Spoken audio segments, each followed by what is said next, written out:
This is a video about the music industry and how it's developed throughout the years. The music industry as we know it is way older than you think. Sure, it's developed throughout the years, but the fundamental building stones are pretty much the same. You see, ever since we were able to put music on the media, it's gone all downhill since then. Even back in the 50s, Johnny Cash had some big problems just getting the record companies to talk to him. Luckily, he made it though. But how about all the great musicians that we never got to see or hear because some record company prick didn't think that he or she would sell any records? Now what have this led to? I once saw an interview with Frank Zappa where he describes the issue very well. This is somewhat what he said. Back in the day, the people running record companies used to be grumpy old cigar-chewing men who would let all kinds of music genres have a chance. They didn't know what the music was about, but they could certainly hear that it had something to it. So they stuck it on a record and saw what happened. Now at some point, this studio needed a guy to clean the place and get the coffee on time. After a few months, he brought the coffee on time and the old grumpy man said, well, he brought the coffee on time, we can trust this guy. And ever so slowly, the guy got more and more power at the record company. Now when the old grumpy man died, or whatever happened to them, the guy was in charge of everything. Well, this guy had a music taste of his own, and he wasn't very open-minded. So whenever a new band come in and it didn't sound like anything he had never heard before, he got scared and said, we can't take a chance on this, because I know. And that's where it all went wrong. Nowadays, every record company, at least those who get exposure, are suffering from this crazy way of thinking. It really takes the music out of the industry, because that's all it is, industry. And it's been like that for a lot of years. It's an industry that doesn't take a chance on anything that doesn't sound like the radio. You might ask yourself, why is this such a big deal? Here's why. You're missing out. Now let me visualize it for you. If you have a 1 meter wide wood plank that represents all the music in the world, unless you do something about it, you're only exposed to the 1 millimeter at the very edge of the plank. And since that's all you ever heard, that's what you like and can relate to. Since that 1 millimeter is controlled by the music industry, they make it seem like that's all there is. Again, because they can't take a chance on anything that doesn't sound like the radio. And that's really a shame, because it's the same song over and over again, just in different tempos and keys. Really, it is.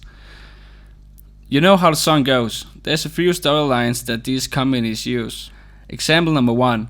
I think you look very sexy. I want to bite your neck and put my penis inside of you. Example number 2. I have so much money. Look at my expensive car, house, clothes, and all the booze I buy when I go out. Example number 3. I'm so sad because he left me, and I thought we were gonna be together forever. Sure, there's a few more, but these are some of the most used storylines used to make money. But why is that? Well, it's easy to relate to, and with a catchy melody, it's a safe home run. So, if we look at example number 1, everybody likes sex and can relate to, I want to put my penis in your vagina. Example number 2, money. That green paper that controls the world, everybody wants it. Make a song about how much money you got, and once again, you got a home run. Example 3, love is one of the fundamental parts of the human mind. And that's why so many songs are love songs. Everyone can relate to that. It doesn't matter if it's about how much you love your mother, or how much you love the guy that left you, or once again, I want to put my penis in your vagina. It's the same fucking thing. Write some cheesy, edge-pushing lyrics, and take a computer and compose a beat with some synthesizer sounds, 4 on the floor, and there you go. Home run. One of the most significant damages that this industry has done to a society is to let young people miss out on all the great music out there. I work in a hi-fi store. So I spend a lot of my working time listening to music, talking to customers, and of course drinking coffee. Because that's what we do. Now since I meet so many different people in all ages, it's clear to me to see what kinds of music gets people going. It's really easy to see which customers really like the music they listen to, or if they just listen to it because it's there. Here is an example of the kind of customer I really like to help. 50 years old, listened to a lot of music throughout the years. This guy loves music, loves to put on a record and just listen to it. Listen to the details the composer put into the music, the details the musician worked on to make the performance as close to perfect as humanly possible, and appreciate the whole production of the track. appreciate the amount of hours, days, or even weeks that went into getting the track sounding just right. Now here's an example of the kind of customer I don't like to help.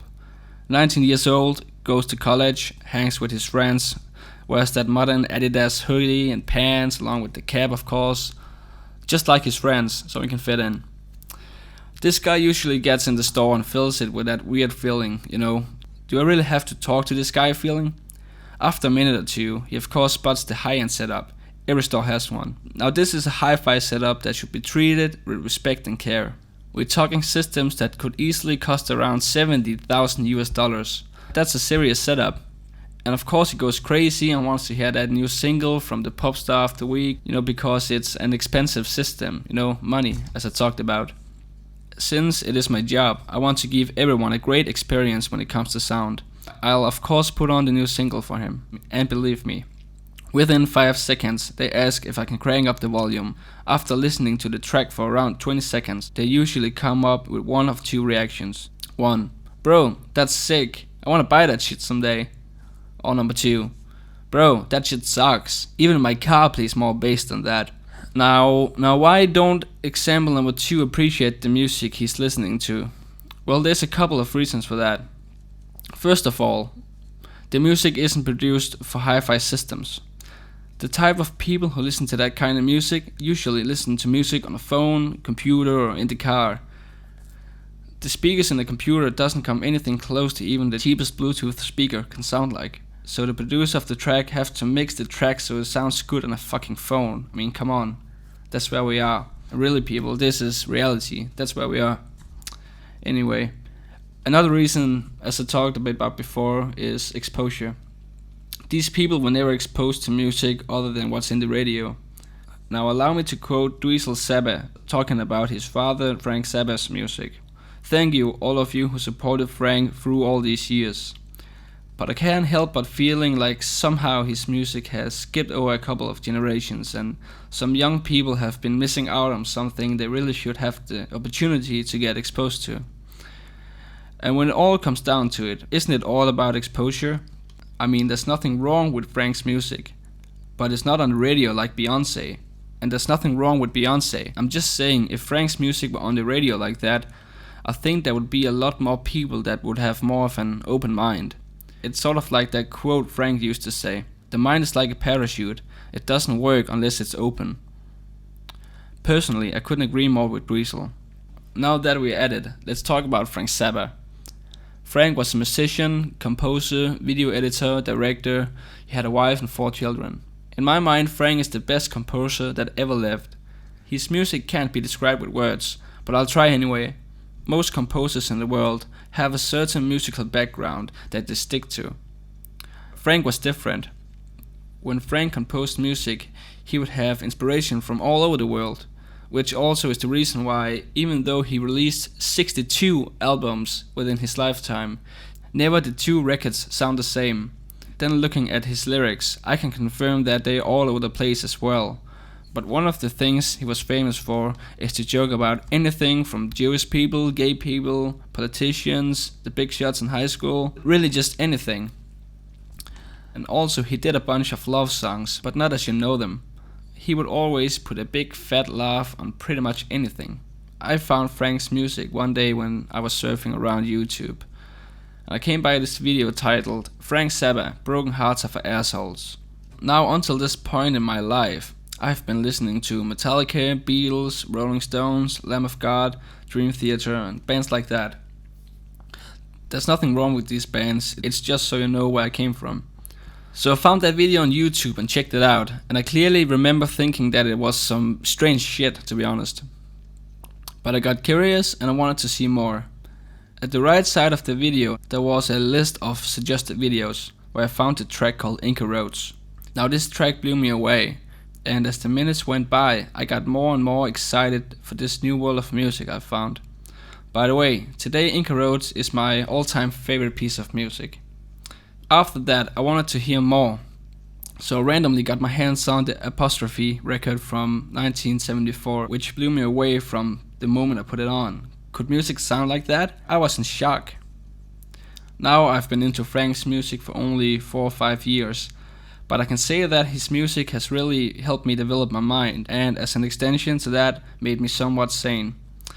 Frank helped me see clear. Thank you for that, Frank. Now, the reason I mentioned Frank is because he had a huge impact on the music industry, or at least in fighting against it. But that's a whole other video for itself, and let me know if you want me to make that video. Now, if you don't know Frank Zappa's music, I'll be more than happy to introduce you. Here's a few tracks to start out. I'll put the links in the description. Peaches and Regalia, Cosmik Debris, Inca Roads, I'm the Slime. Now, if you're into classical music, check out his album, The Yellow Shark. My favorite tracks from that album is Dog Breath Variations and Uncle Meat. Uncle Meat works as an extension of Dog Breath Variations. I could keep talking about the music industry for weeks, but this will be it for now. I've made this video because I feel sorry for the people who's missing out. If this video can somehow reach out to them and give them a great musical experience, I'll be more than happy. Let me know if you want more of this kind. Now go listen to some great music.